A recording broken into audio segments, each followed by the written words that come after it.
ಎಸ್ಎಂಸಿಇ ಸಂಸ್ಥಾಪಕ ಅಧ್ಯಕ್ಷರು ಹಾಗೂ ಮಾಜಿ ಅರಣ್ಯ ಮತ್ತು ಅಬಕಾರಿ ಸಚಿವರಾದಂತಹ ಶ್ರೀ ಸಿ ಚನ್ನಿಗಪ್ಪರವರಿಗೆ ಜನ್ಮದಿನೋತ್ಸವದ ಶುಭಾಶಯಗಳು. ಶುಭ ಕೋರುವವರು ಶ್ರೀ ಡಿಸಿ ವೇಣುಗೋಪಾಲ್, ಅಧ್ಯಕ್ಷರು ಡಾಕ್ಟರ್ ಎಸ್ಎಂಸಿಇ ಇಂಜಿನಿಯರಿಂಗ್ ಕಾಲೇಜ್, ಬೈರನಾಯಕನಹಳ್ಳಿ, ಮಾಜಿ ಜಿಲ್ಲಾ ಪಂಚಾಯಿತಿ ಸದಸ್ಯರು, ತ್ಯಾಮಗೊಂಡ್ಲು. ಈ ಸುದಿನ ನಿನ್ನ ಜನ್ಮದಿನ, ಸಂತೋಷದ ಶುಭ ಸುದಿನ.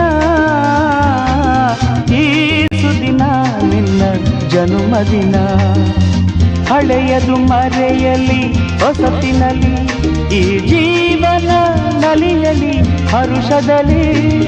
ಈ ಸುದಿನ ನಿನ್ನ ಜನ್ಮದಿನ,